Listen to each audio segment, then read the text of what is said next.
Sa bawat lugar na pinupuntahan ko, tila may sumusunod na anino ng isang masamang panaginip.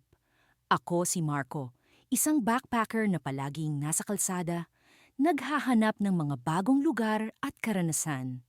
Ngunit hindi ko inaasahan na ang paglalakbay na ito ay magiging isang pag-uulit ng isang takot na ayaw akong lubayan. Nagsimula ang lahat sa isang maliit na bayan sa Hilaga. Ang hangin ay malamig at ang mga dahon ng puno ay nagdadala ng kakaibang ingay. Sa unang gabi ko roon, nagkaroon ako ng isang bangungot. Nakita ko ang sarili kong tumatakbo sa isang madilim na kagubatan, hinahabol ng isang anino na hindi ko maipaliwanag. Ang mga puno ay tila buhay at umaabot sa akin, habang ang lupa ay lumulubog sa ilalim ng aking mga paa. Sa pagbangon ko, ang pawis ay bumabakat sa aking katawan at ang aking puso ay parang sasabog sa kaba. Iniisip ko, baka dala lang ito ng pagod.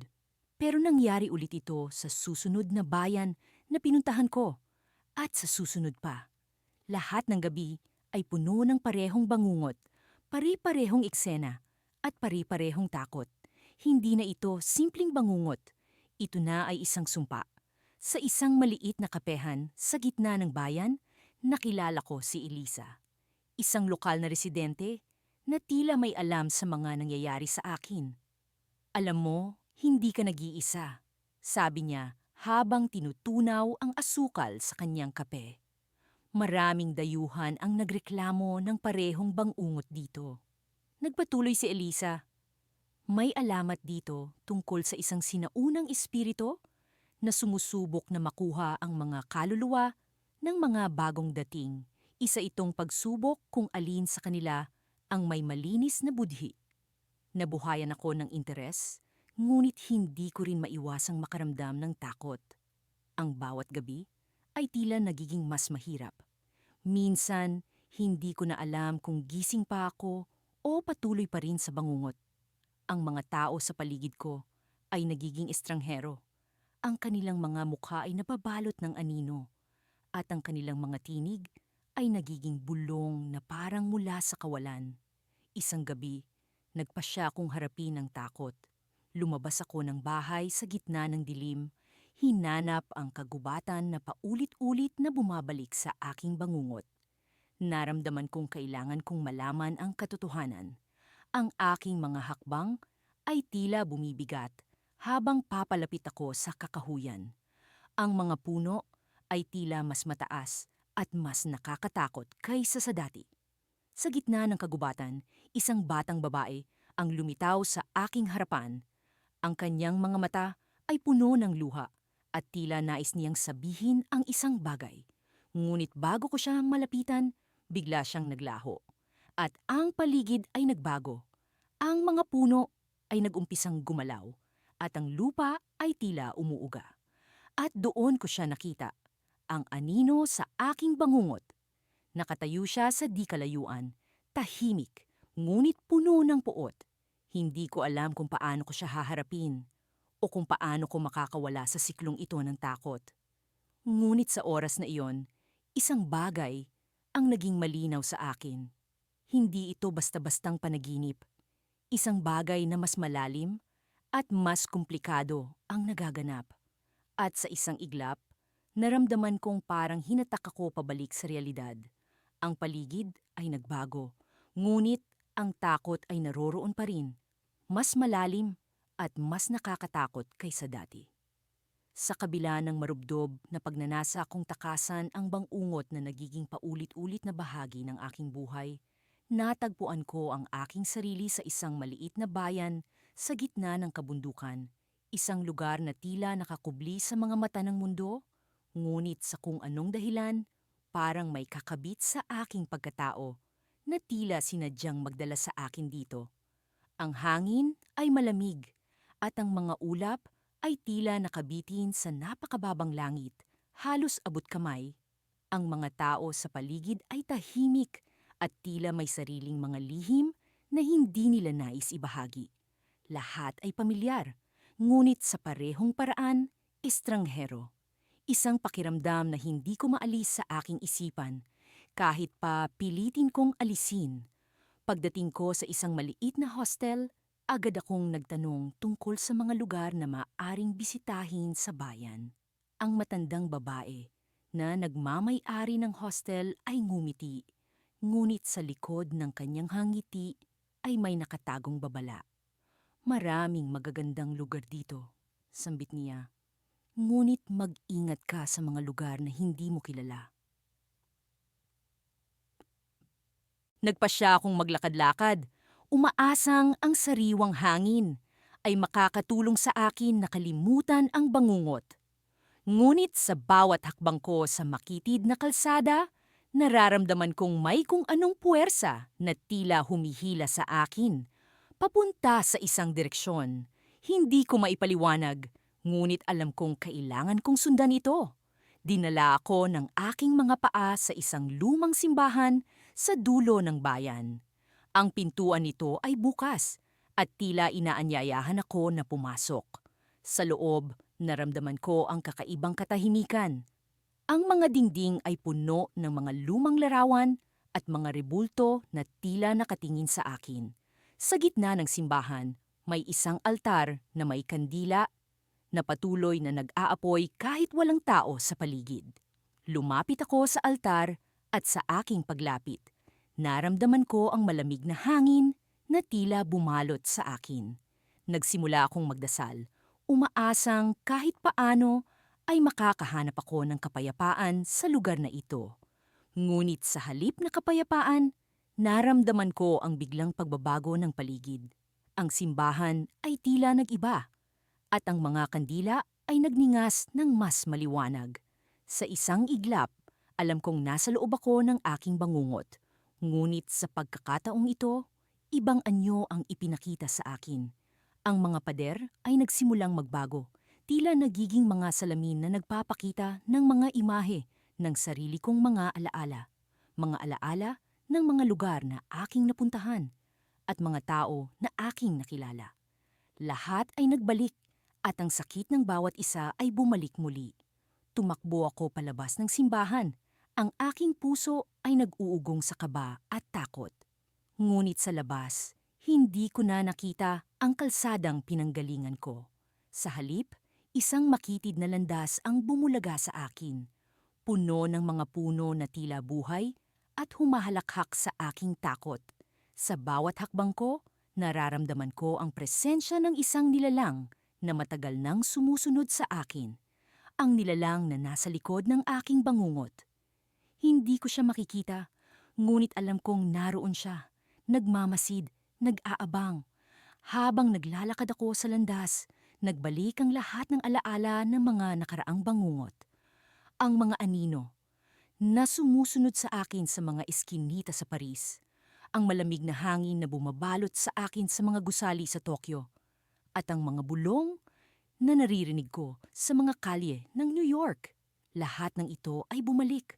At sa bawat pagbalik, mas nagiging malinaw ang mensahe.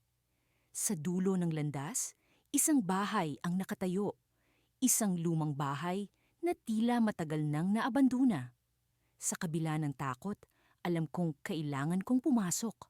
Sa sandaling buksan ko ang pintuan, bumungad sa akin ang isang silid na puno ng mga larawan. Mga larawan ko mula sa iba't ibang lugar, iba't ibang panahon. Lahat ng ito ay naroon, nakapaskil sa dingding na tila isang altar ng aking sariling bangungot. Sa gitna ng silid, isang nakataling papel ang nakuha ang aking pansin. Sa paglapit ko, nakita ko ang mga salitang nakasulat doon. Ang bangungot ay hindi nagtatapos. Ito ay nagsisimula pa lamang. Walang pag-aalinlangan, kinuha ko ang papel at tiningnan ito ng mas malapitan. Sa likod ng papel, may nakasulat na pangalan. Pangalan ng isang tao na matagal ko nang kilala, ngunit hindi ko kailanman inaasahan na siya ang nasa likod ng lahat ng ito. Ang pangalan ay akin. At sa sandaling iyon, nagising ang lahat ng takot at pag-aalinlangan. Ang bangungot ay hindi mula sa labas, kundi mula sa loob ng aking sarili. At sa pagtuklas na iyon, alam kong ang pakikipaglaban ay hindi lamang sa mga lugar na aking pinupuntahan, kundi sa aking sariling isipan. Ang kwento ay hindi pa tapos. At sa pagkakatuklas ko ng lihim na ito, alam kong kailangan kong magpatuloy. Ngunit paano ko matatakasan ang sarili kong bangungot kung ako mismo ang may hawak nito? Ang mga araw ay nagiging mas malamig habang patuloy kong nilalakbay ang hilagang bahagi ng bansa. Dala ang aking backpack at ang hindi maalis-alis na bigat ng bangungot na sumusunod sa akin. Hindi ko alam kung ito ba'y dahil sa lamig ng panahon o sa takot na bumabalot sa akin. Pero tila baga, mas mabigat at mas mahapdi ang bawat hakbang na ginagawa ko. Sa bawat lugar na aking puntahan, ang parehong bangungot ay patuloy na bumabalik. Isang madilim na silweta na tila ba nag-aabang sa akin sa likod ng bawat anino. Sa kabila ng lahat ng ito, nagpatuloy akong maglakbay. Sa pagkakataong ito, ang aking mga paa ay nagdala sa akin sa isang maliit na bayan sa gilid ng bundok. Ang mga bahay dito ay gawa sa lumang kahoy at bato, at ang mga tao'y tila sanay sa tahimik na pamumuhay. Ngunit sa kabila ng kapanatagan ng lugar, may namumuong kilabot na hindi ko maipaliwanag.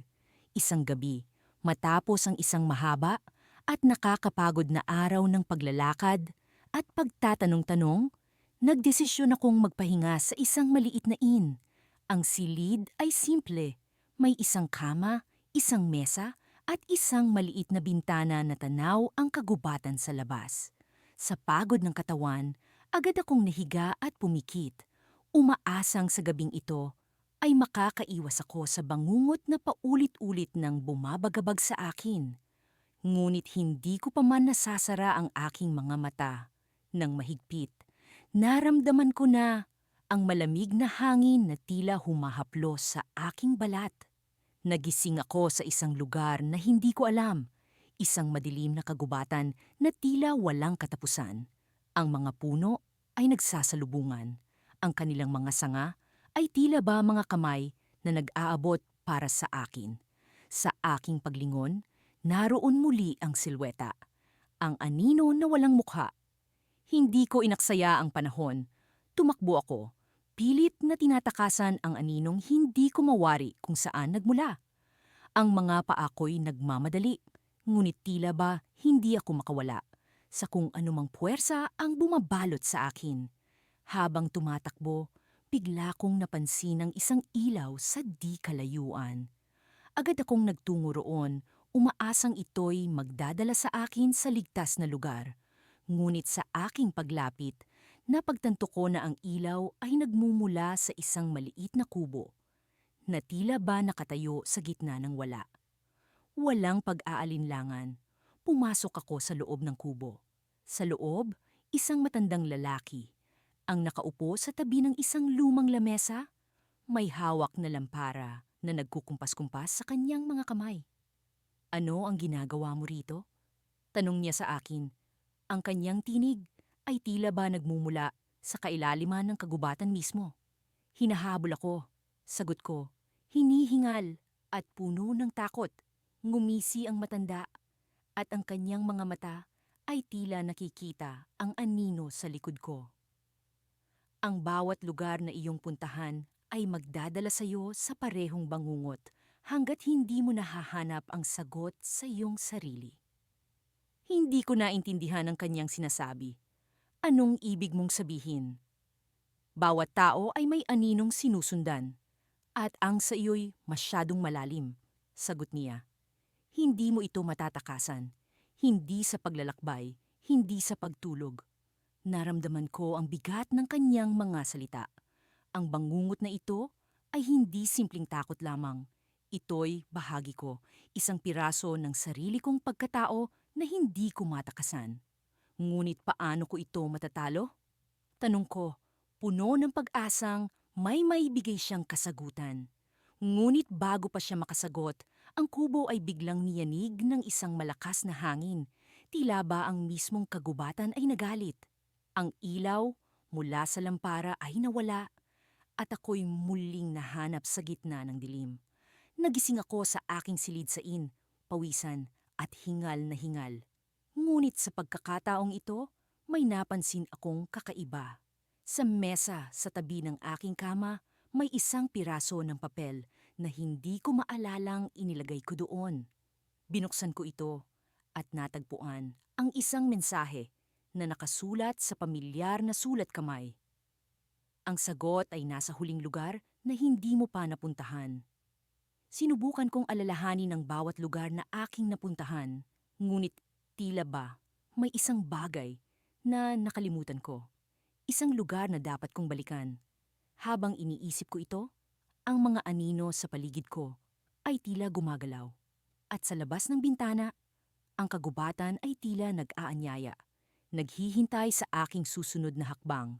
At doon ko naramdaman, sa kabila ng takot at pagod, ang isang maliit na bahagi ng akin ay nagsimulang maunawaan ang kahulugan ng mensahe ng matanda. Ngunit sa aking pag-unawa, isang bagong takot ang nagsimulang bumalot sa akin. Ano nga ba ang naghihintay sa akin sa huling lugar na iyon? Mula sa isang maliit na bayan sa gilid ng bundok sa Sagada hanggang sa mga makikisig na kalsada ng vegan, ako'y palaging nasa paglalakbay.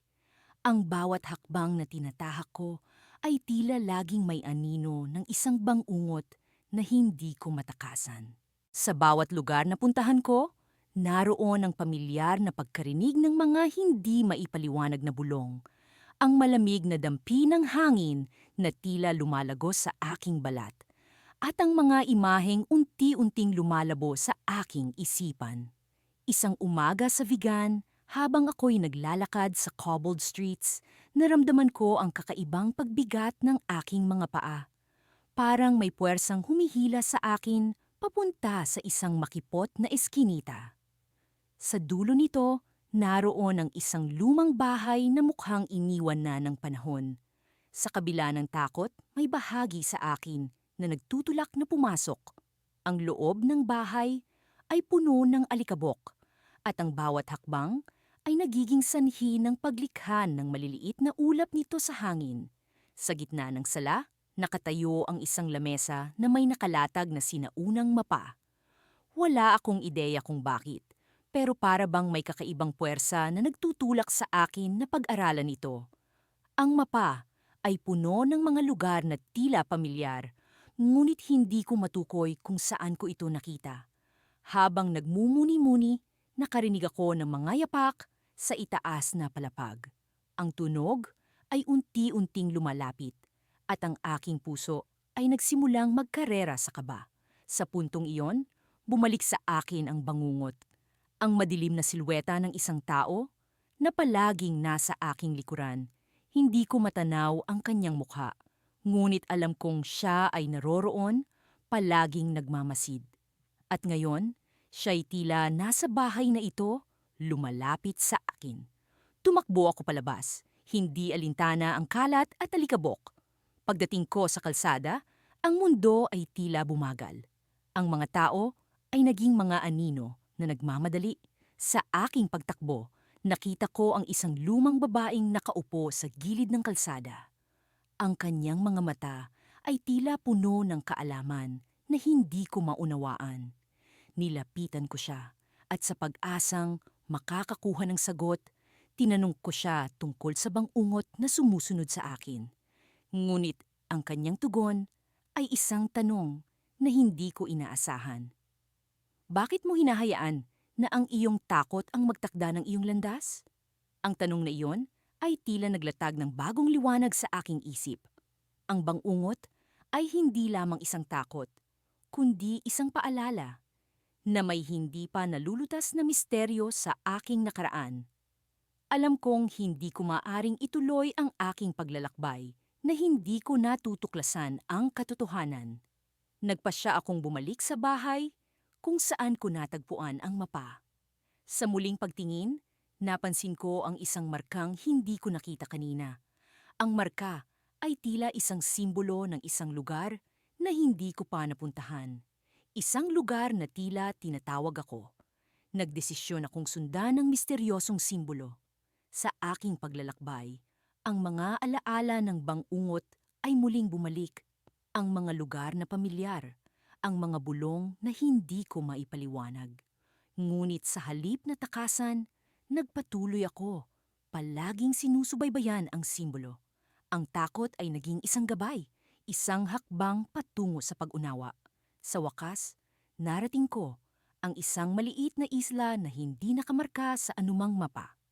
Ang lugar ay tila nakatago sa likod ng mga alon at ulap, at ang kapaligiran ay puno ng katahimikan.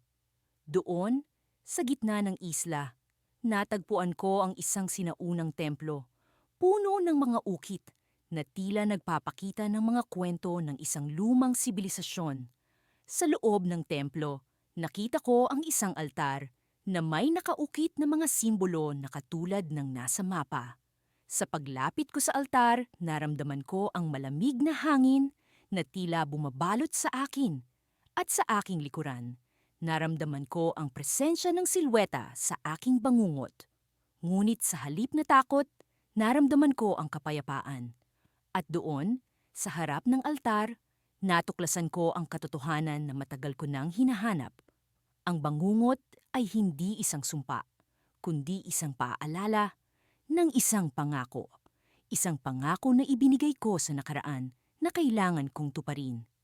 Ang simbolo ay hindi isang marka ng takot, kundi isang tanda ng landas na kailangan kong tahakin.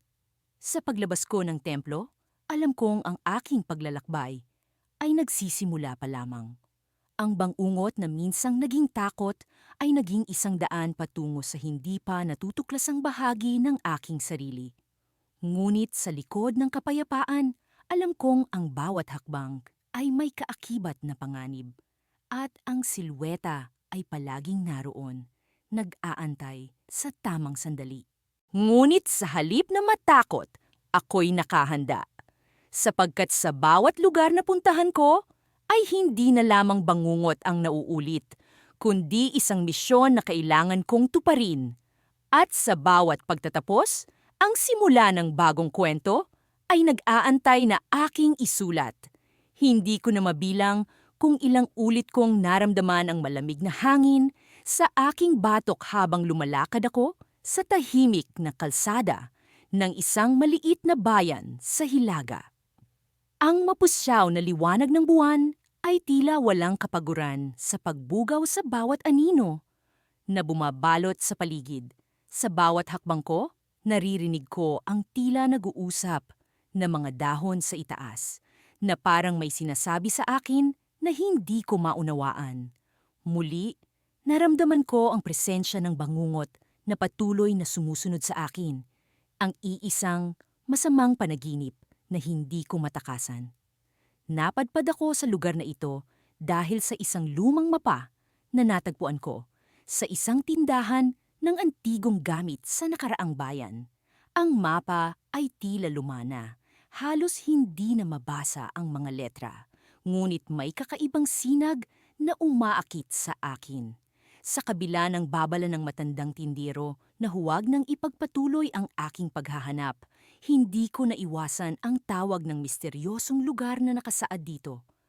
Sa gitna ng aking paglalakbay, natagpuan ko ang isang maliit na kubo na mistulang itinayo sa gitna ng kagubatan. Ang pader nito ay gawa sa kahoy na may bakas ng kalumaan at ang mga bintana ay tila mga mata na nakamasid sa akin. Sa loob, ang mga gamit ay nababalot ng alikabok at amoy ng nakaraang dekada. Parang may kurot sa puso ko habang iniisip ang mga taong maaaring naninirahan dito noon at kung ano ang kanilang hinahanap. Sa isang sulok, natagpuan ko ang isang lumang journal. Ang mga pahina nito ay puno ng mga sulat kamay na kwento ng isang tao na tila pamilyar sa akin, ngunit hindi ko matukoy kung bakit. Habang binabasa ko ang mga entry, unti-unting nabuo ang larawan ng isang backpacker na, kagaya ko, ay naglalakbay sa iba't ibang lugar nang walang tiyak na patutunguhan. Ang kanyang mga kwento ay puno ng misteryo, takot at pagnanais na makatakas sa isang bagay na hindi niya maipaliwanag. Isang entry ang tumatak sa akin. Sa bawat lugar na puntahan ko, naririto siya. Ang anino na palaging nasa likod ko. Hindi ko siya matakasan, hindi ko siya mapagtagumpayan. Ang mga salitang ito ay tila sinulid na nag-uugnay sa aming dalawa. Sino ang taong ito? Bakit pareho kami ng dinaranas? Kahit na natutunan kong pagkatiwalaan ang aking intuisyon, hindi ko pa rin maalis ang pag-aalinlangan. Ano ang dahilan ng pagkakapareho ng aming mga kwento? Habang naghahanap ng sagot, naramdaman ko ang malamig na hangin na bumalot sa akin at ang mga anino sa paligid ay tila nagsisimulang gumalaw. Palapit ng palapit, nagpatuloy ako sa pagbabasa at sa bawat pahina, unti-unti kong natutunan ang katotohanan.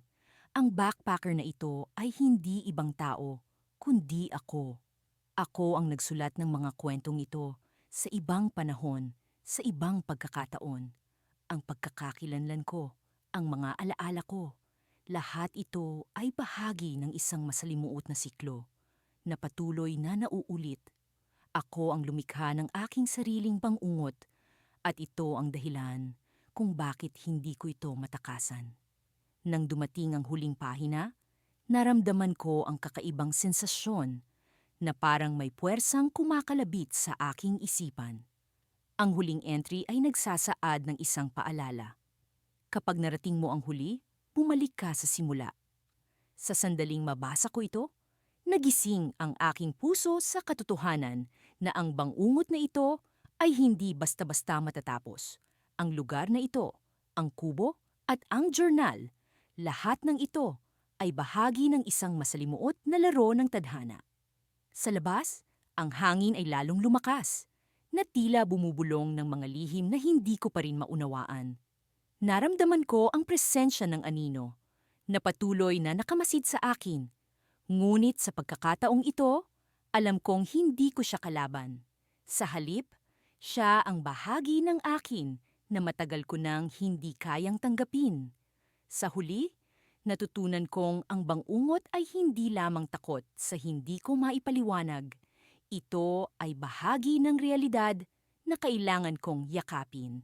Ang twist sa aking kwento ay hindi ang pagtakas sa bangungot, kundi ang pagtanggap na ang bawat lugar na puntahan ko ay bahagi ng mas malalim na paglalakbay sa aking sariling pag-unawa.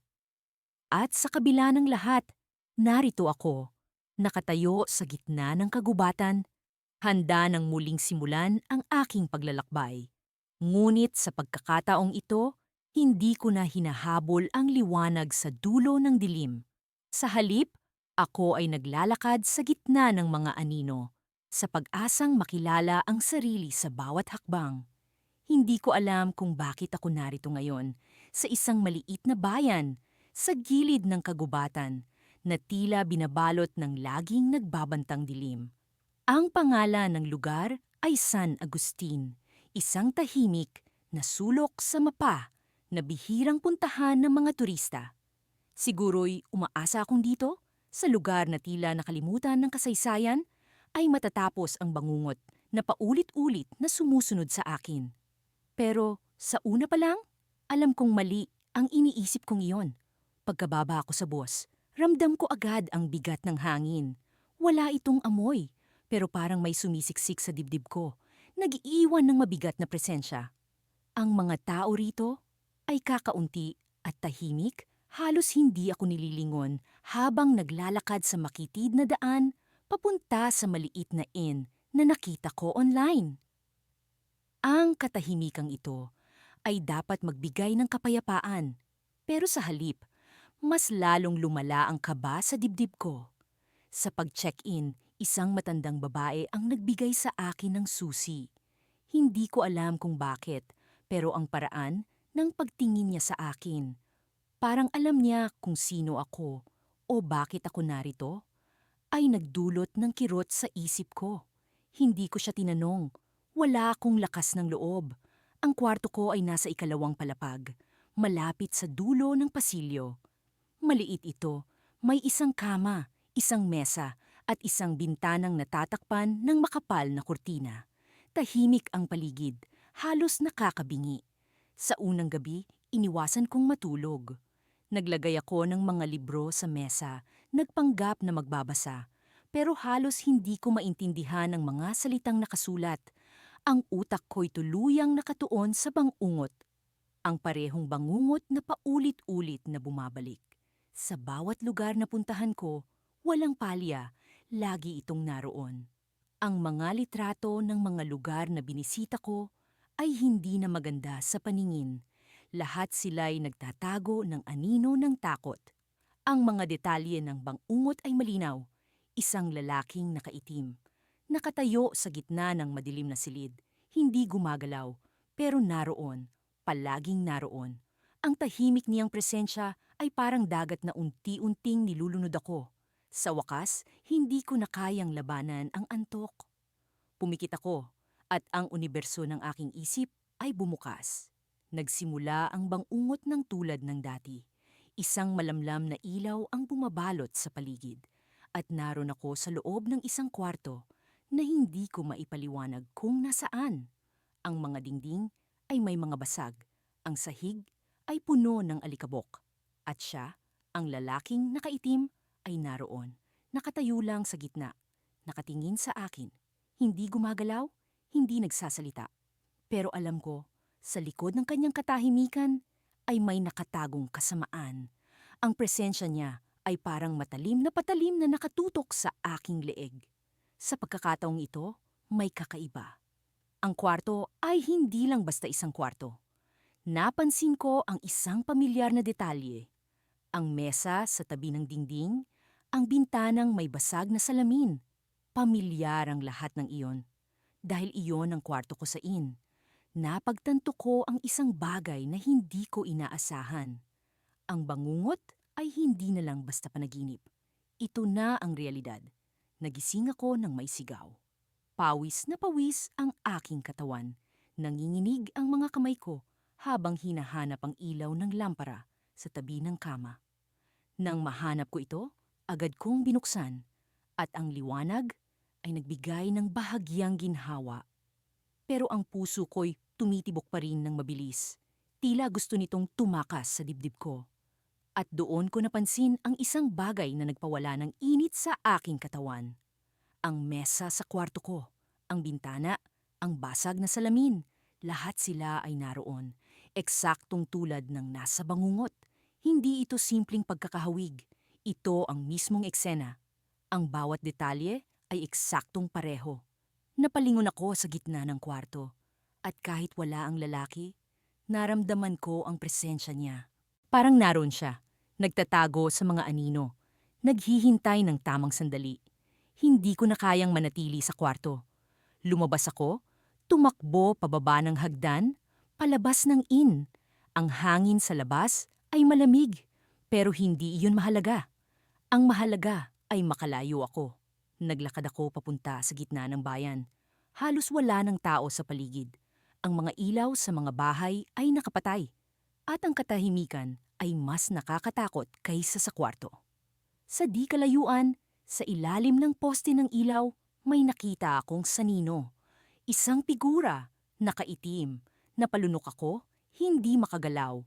Ang figura ay nakatayo lang doon, hindi gumagalaw. Ang mukha nito ay natatakpan ng dilim, pero alam kong nakatingin siya sa akin. Hindi ko alam kung paano o bakit. Pero alam kong siya ang lalaking nasa bangungot ko. Alam kong siya ang dahilan kung bakit paulit-ulit itong nangyayari. At ngayon, narito siya, sa harapan ko, sa totoong mundo. Nang magsimula siyang lumapit, ang mga hakbang niya'y mabagal.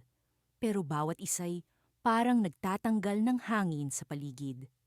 Hindi ko alam kung tatakbo o magtatago. Sa bawat hakbang niya, pakiramdam ko'y mas lalong bumibigat ang mga paa ko. Hanggang sa biglang may narinig akong boses sa likod ko. Isang pamilyar na boses. Bakit ka nandito? Hindi mo dapat sinundan ng tawag? Paglingon ko, nakita ko ang matandang babae mula sa inn. Pero ang mukha niya'y nag-iba. Wala na ang kanyang maamong ekspresyon. Ang mga mata niya'y tila puno ng galit o takot, hindi ko sigurado. Sinundan mo siya, hindi ba? Tanong niya. At doon ko napagtanto ang isang bagay na hindi ko inaasahan. Hindi ako ang hinahabol ng bangungot. Ako ang hinahabol niya. Pagkaraan ng ilang araw na paglalakbay mula sa malalayong lugar, natagpuan ko ang aking sarili sa isang maliit na bayan na tila nakalubog sa kababalaghan ng nakaraan nito. Ang mga bahay ay gawa sa kahoy. May malalaking bintanang salamin na tila nagmamasid sa akin saan man ako magpunta. Nagpasya akong magpalipas ng gabi sa isang lumang inn na mukhang mayaman sa kasaysayan. Ang mga pader nito ay puno ng mga larawan ng mga taong tila may hinanakit sa kanilang mga mata. Pagpasok ko sa aking silid, agad kong naramdaman ang kabigatan ng lugar. Ang hangin ay tila puno ng mga bulong na hindi ko mawari. Sa kabila ng pagod, alam kong hindi ako maaaring magpahinga agad. Kailangan kong mahanap ang koneksyon ng lugar na ito sa aking panaginip. Ang bangungot na patuloy na sumusunod sa akin kahit saan ako magpunta. Isinara ko ang makiyaputsing pang mga bintana at sinindihan ng lampara sa tabi ng kama. Habang binubuklat ko ang aking lumang journal, isang piraso ng papel ang nahulog mula rito. Hindi ko maalala kung paano ito napunta doon, ngunit nang aking basahin, ang mga salitang nakasulat doon ay pamilyar. Ang bawat lugar ay may lihim. Hanapin mo ang susi. Napatanong ako sa aking sarili. Ano ang ibig sabihin ng mga salitang ito? Habang iniisip ko ito, isang malakas na kalabog ang umalingaw-ngaw mula sa itaas ng silid. Napatayo ako at naglakad patungo sa hagdanan. Ang bawat hakbang ay tila nagpapalakas ng kabog ng aking puso, ngunit hindi ako nagpatinag. Pagdating ko sa itaas, nakita ko ang isang lumang pintuan na tila hindi na ginagamit. Nakasarado ito gamit ang isang makapal na kadena. Sa kabila ng takot, may kung anong puwersa ang nagtulak sa akin para subukang buksan ito. Habang hinahawakan ko ang kadena, naramdaman ko ang biglang pag-init nito na tila may sariling buhay. Naglakad ako pabalik sa aking silid at kinuha ang aking backpack. Doon, natagpuan ko ang isang maliit na susi na hindi ko maalala kung saan ko nakuha. Bumalik ako sa pintuan at sa aking pagkagulat, bumukas ito sa unang subok. Sa likod ng pintuan ay isang makipot na pasilyo na puno ng alikabok at mga aninong bumabalot sa paligid. Sa dulo ng pasilyo, may isang silid na puno ng mga lumang kasangkapan. Isang lumang salamin ang nakasandig sa dingding. At nang tingnan ko ang aking refleksyon, ang nakita ko ay hindi ang aking sarili kundi ang isang imahe ng isang lalaking nakasuot ng itim. May pulang mga mata na nag-aalab. Napaatras ako sa takot at napasigaw, ngunit walang tunog ang lumabas mula sa aking bibig. Biglang nagdilim ang paligid at nang bumalik ang liwanag, nasa ibang lugar na ako. Isang gubat na puno ng mga puno na tila may mga mata. Ang simoy ng hangin ay malamig at puno ng panganib. Alam kong ito ang parehong lugar na laging lumilitaw sa aking bangungot. Ngunit ngayon, tila mas totoo, mas nakakatakot. Habang naglalakad ako sa makapal na gubat, narinig ko ang mga yabag sa likuran ko. Lumingon ako, ngunit wala akong nakita. Patuloy akong naglakad, ngunit ang pakiramdam na may sumusunod sa akin ay hindi maalis. Hanggang sa marating ko ang isang maliit na lawa na tila hindi mapakali ang tubig. Doon ko nakita ang sariling refleksyon, ngunit hindi ko ito makilala. Ang mga mata ko sa refleksyon ay katulad ng sa lalaking nakita ko sa salamin kanina. Hindi ko alam kung ano ang dapat kong gawin. Ang mundo ay tila nagiging masalimuot, ang realidad at bangungot ay nagiging isa. Habang nakatitig ako sa tubig, bigla akong hinila pababa. Nagsimula akong magpumiglas, ngunit walang kwenta. Ang malamig na tubig ay bumalot sa akin, nilalamon ang aking hininga.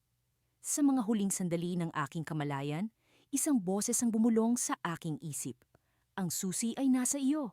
Hanapin mo ang iyong sarili. At doon, bago tuluyang magdilim ang lahat, naramdaman kong may humatak sa akin paangat.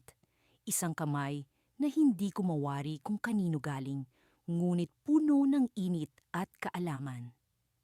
Pagdilat ko, bumalik ako sa silid ng inn. Basang-basa ang aking damit, ngunit tila wala akong ginawa kundi humiga sa kama. Ang pinto ay nakasara, ngunit ang susi ay wala na sa aking kamay. Sa kabila ng lahat, alam kong may nahanap akong mahalaga. Isang piraso ng puzzle na kailangan kong buuin. Ngunit ang tanong ay, paano? At sino ang lalaking iyon sa aking bangungot? At sa likod ng lahat ng ito, ano ang naghihintay na lihim na kailangan kong matuklasan? Sa bawat hakbang ko palabas ng bus, ramdam ko ang malamig na hangin na tila may dalang babala. Nasa isang maliit na bayan ako, sa gitna ng kabundukan, isang lugar na hindi ko pa napupuntahan. Ngunit sa kabila ng bagong tanawin, may kakaibang pakiramdam na pamilyar sa akin. Parang narito na ako dati. Parang ang eksenang ito ay parte ng bangungot na bumabalik-balik sa aking isip. Naglakad ako patungo sa isang lumang hostel na nakita ko sa internet. Mula sa labas, mukhang ordinaryo ito. Kahoy na pintuan, bintanang may kurtina na tila hindi na nalabhan ng matagal. Pagpasok ko, bumungad sa akin ang amoy ng lumang kahoy at kaunting usok mula sa fireplace. Maligayang pagdating, bati ng isang matandang babae na nakaupo sa likod ng counter. May kakaiba sa kanyang anggiti. Parang alam niya ang isang lihim na hindi ko pa nababatid. Pagkatapos mag-check-in, umakyat ako sa aking silid. Nagpasya akong magpahinga muna mula sa mahabang biyahe. Habang nakahiga, sinubukan kong kalimutan ang bangungot na hindi ko matakasan kahit saan ako magpunta. Ngunit sa bawat pagpikit ng aking mata, bumabalik ang mga imahe ng isang madilim na kagubatan, isang bahay na may sirang bintana, at isang lalaking nakamasid mula sa dilim. Nagising ako sa tunog ng mga ibon na tila nag-aaway sa labas ng aking bintana. Kasabay nito, dumating ang isang kakaibang pakiramdam na parang may nagmamasid sa akin. Agad akong bumangon at lumabas ng silid, naglakad-lakad sa paligid ng bayan.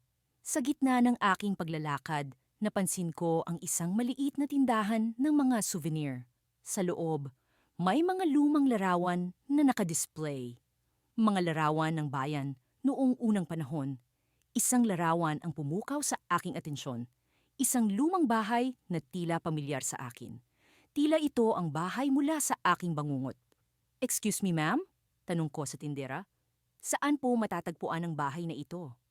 Ngumiti siya. Ang lumang mansyon sa dulo ng bayan. Maraming kwento ang bumabalot diyan, pero wala nang nakatira doon ngayon." Sagot niya habang inaayos ang mga nakadisplay na produkto.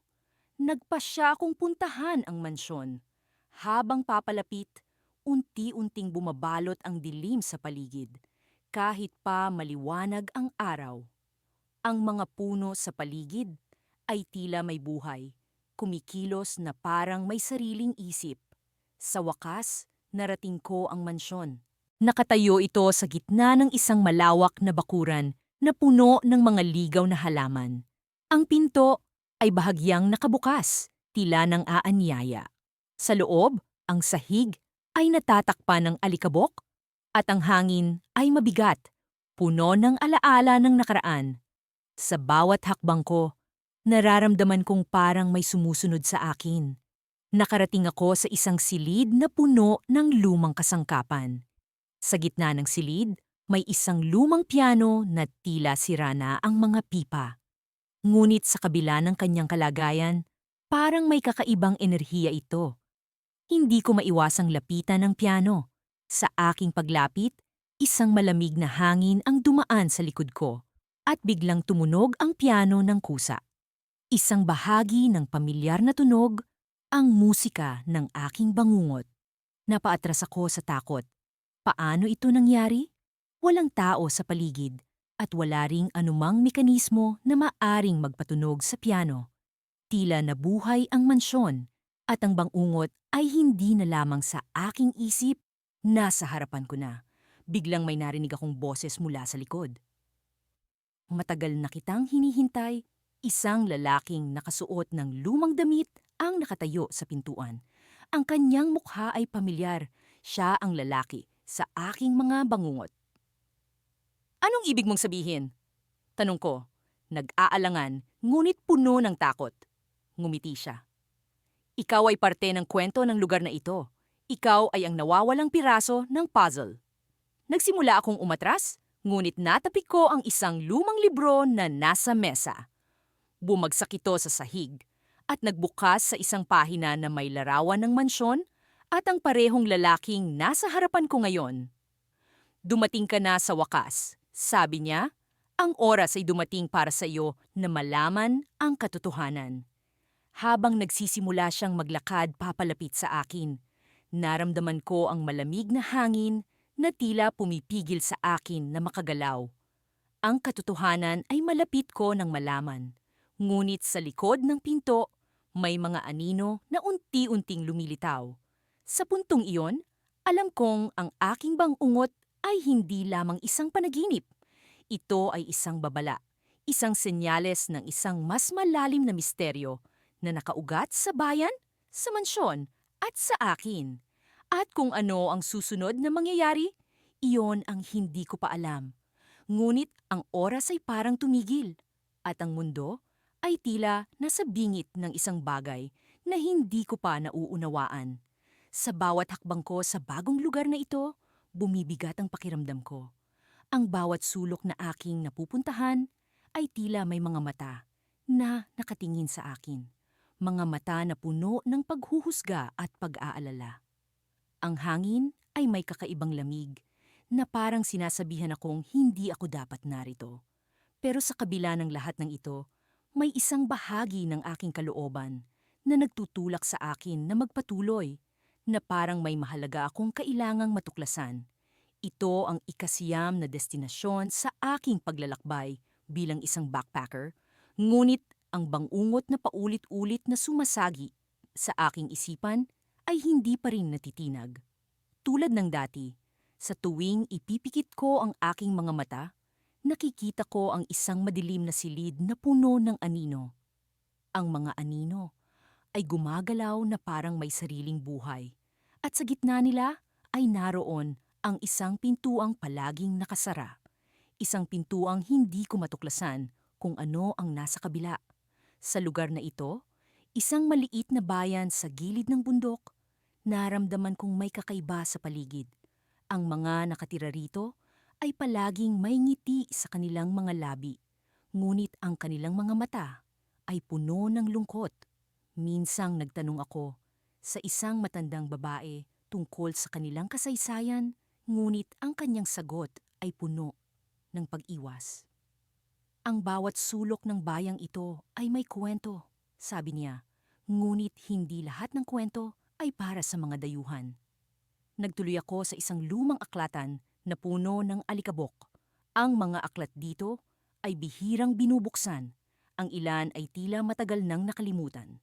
Isang aklat ang umagaw ng aking pansin. Isang lumang tala tungkol sa mga panaginip. Sa bawat pahina ay may mga guhit ng mga pintuan at anino, katulad ng mga nakikita ko sa aking bangungot. Sa ilalim ng isang guhit, may nakasulat na ang pintuan ay nagsisilbing daan patungo sa mga lihim ng nakaraan. Habang binabasa ko ang mga pahina, naramdaman ko ang paggalaw ng hangin sa likuran ko. Nang lumingon ako, nakita ko ang isang batang lalaki na nakatayo sa pasilyo ng aklatan. Ang kanyang mga mata ay malalim at puno ng misteryo. Alam mo ba kung bakit ka narito? Tanong niya sa akin. Hindi ko alam kung paano siya sasagutin. Ngunit bago pa man ako makapagsalita, naglakad siya papunta sa akin at iniabot ang isang lumang susi. Ito ang susi sa pintuan ng iyong mga panaginip. Sabi niya, bago naglakad palayo. Sinundan ko siya palabas ng aklatan. Ngunit pagdating ko sa kalsada, nawala na siya. Naramdaman ko ang bigat ng susi sa aking kamay at isang kakaibang damdamin ang bumalot sa akin. Parang ito na ang sagot sa matagal ko nang hinahanap. Ngunit paano ko matutuklasan ang pintuang iyon? Saan ko ito mahahanap? Mga ilang oras ang lumipas, naglakad-lakad ako sa paligid ng bayan. Sinusubukang hanapin ang pintuang palagi kong nakikita sa aking bangungot. Sa isang madilim na eskinita, may nakita akong lumang pintuan na halos natatakpan ng mga baging. Ang pinto ay katulad ng nasa aking mga panaginip. May mga ukit ng mga anino sa kahoy nito. Nilabas ko ang susi mula sa aking bulsa at sa paglapit ko sa pintuan, naramdaman ko ang pagbilis ng tibok ng aking puso. Ang susi ay tumugma sa seradura at nang iikot ko ito, narinig ko ang mahinang kalansing na parang musika sa aking pandinig. Dahan-dahan kong binuksan ang pintuan at sa loob nito ay isang madilim na silid na puno ng mga anino, katulad ng sa aking bangungot. Ngunit sa pagkakataong ito, ang mga anino ay hindi gumalaw. Sa gitna ng silid, may isang lumang album ng mga larawan na nakalapag sa sahig. Lumapit ako at binuksan ito. Ang mga larawan ay mga alaala ng isang buhay na hindi ko matatandaan. Sa bawat pahina ay may mga mukha ng mga tao, mga eksena sa iba't ibang lugar. Mga lugar na aking napuntahan. Ang huling larawan ay isang imahe ng isang batang lalaki. Ang batang nakita ko sa aklatan. Ngunit sa likod ng larawan, may nakasulat na mensahe. Ang nakaraan ay hindi lamang mga alaala. Ito ay mga pahiwatig sa hinaharap. Sa puntong iyon, naramdaman ko ang paggalaw ng mga anino sa paligid. Nagsimula silang umikot sa akin at sa gitna ng kanilang paggalaw, may boses na bumulong sa akin. Ang pintuan ay hindi lamang daan patungo sa nakaraan. Ito ang daan patungo sa kung sino ka. Sa pagbalik ko sa aking sarili, natuklasan ko ang isang katotohanan na hindi ko inaasahan. Ang pintuan ay hindi lamang daan patungo sa aking mga bangungot, kundi daan patungo sa isang bahagi ng aking buhay na matagal ko nang kinalimutan. Anong bahagi ng buhay ko ito? Ano ang ibig sabihin ng lahat ng ito? Habang nagsisimula akong muling ipikit ang aking mga mata, narinig ko ang pagkalansing ng bagong susi. Isang susi na nagbukas ng pintuan sa mga lihim ng aking sariling pagkatao. Sa bawat hakbang ko sa masukal na gubat ng Peru, nararamdaman ko ang bigat ng bawat hakbang. Parang may sumisilip sa likod ng bawat puno. Ngunit kahit anong lingon ko, tila nagtatago ito sa mga anino. Ang paglalakbay na ito ay dapat na isang pagtakbo palayo, isang pagtakas mula sa masamang panaginip na paulit-ulit na bumabalik sa bawat lugar na puntahan ko. Ngunit sa halip, parang lalo lang akong lumalapit sa kung anumang bangungot na sumusunod sa akin. Ang gubat ay puno ng kakaibang tunog, mga huni ng ibon na hindi ko pa naririnig, mga kaluskos sa mga dahon na tila hindi hangin ang sanhi. Sa kalagitnaan ng lahat ng ito, nararamdaman ko ang pagod, hindi lamang sa katawan, kundi pati na rin sa isipan. Walang katiyakan kung saan ako pupunta, ngunit ang pag-asa ko ay isang bagong simula, ang naghihintay sa kabilang dulo ng gubat na ito. Ngunit sa bawat pagod na hakbang, bumabalik ang alaala ng bangungot. Ang eksenang paulit-ulit na bumabagabag sa akin, isang madilim na silid na walang pintuan. Ang mga dingding nito ay tila gumagalaw, umuungol, at ang amoy ng bulok na lupa ay sumisingaw mula sa sahig. Sa gitna ng silid, isang mesa na puno ng mga gamit na hindi ko mawari, mga lumang libro, sirang orasan, at isang kandila na nauubos na. Sa likod ng bawat bagay, ang anino na tila nagmamatyag, palaging nariyan, palaging naghihintay. Sa wakas, Nakarating ako sa isang maliit na clearing. Huminto ako upang magpahinga at uminom ng tubig. Habang nakaupo ako sa lupa, napansin ko ang isang bagay na nakasilip mula sa ilalim ng isang ugat. Isang lumang journal na babalot ng alikabok at putik. Nang aking buksan, nakita ko ang mga pahina nitong puno ng mga guhit at sulat kamay na tila hindi ko maunawaan. Ngunit ang huling pahina ang pumukaw ng aking pansin. Sa bawat lugar na puntahan mo, ang bangungot ay susundan ka. Walang takas, walang ligtas na lugar. Ang anino ay palaging nariyan. Sinubukan kong alamin kung sino ang nag-iwan ng journal na ito, ngunit wala akong makitang palatandaan. Kinilabutan ako sa huling mga salita. Parang ako ang tinutukoy nito, na parang ako ang sinusundan ng anino sa bangungot. Napansin ko ang pagdilim ng paligid. Ang mga anino sa gubat ay tila lumalalim, bumibigat, at ang hangin ay nagiging malamig. Tumayo ako, pilit na tinatanggal sa isip ang takot. Kailangan kong magpatuloy, kailangan kong makalayo. Ngunit sa aking paglalakad, biglang bumalik ang bangungot, hindi sa panaginip, kundi sa harapan ko. Ang mga puno ay tila nagiging pader. Ang sahig ay nagiging bulok na lupa. At sa harap ko, ang mesa mula sa bangungot narito, sa gitna ng gubat. Napaatras ako, hindi makapaniwala sa nakikita. Ang kandila sa mesa ay muling nag-apoy, at sa likod nito, ang anino ay lumitaw. Ngunit sa pagkakataong ito, hindi lamang ito basta anino. Ito'y may hugis, may anyo, isang tao, ngunit walang mukha, isang nilalang na puno ng kadiliman. Ano ka? Tanong ko, nanginginig ang boses. Ngunit bago ito makasagot, naramdaman ko ang paggalaw sa likod ko. Isang malamig na hangin ang dumaan. At sa isang iglap, ang paligid ay nag-iba. Ang gubat ay nawala. Ang silid ng bangungot ay bumalik. Ngunit hindi ako nag-iisa. Sa likod ng mesa, isang pamilyar na mukha ang lumitaw. Ako. Isang bersyon ng aking sarili. Ngunit puno ng galit, puno ng takot. Bakit mo sinusundan ang sarili mo? Tanong ng aking kopya at sa kanyang mga mata. Nakita ko ang tanong na matagal ko nang tinatakbuhan. Sa isang iglap na wala ang lahat. Nakatayo akong mag-isa sa gitna ng gubat. Wala ang mesa, wala ang anino. Ngunit ang tanong ay naiwan. Ano ang sinusundan ko sa bawat lugar na puntahan ko? Habang bumabalik ang liwanag ng araw, naramdaman ko ang bigat ng katotohanan. Hindi lamang bangungot ang sumusunod sa akin, kundi ang aking sariling takot, ang aking sariling anino. Sa bawat hakbang, ito ang tunay na kalaban, ang tunay na misteryo.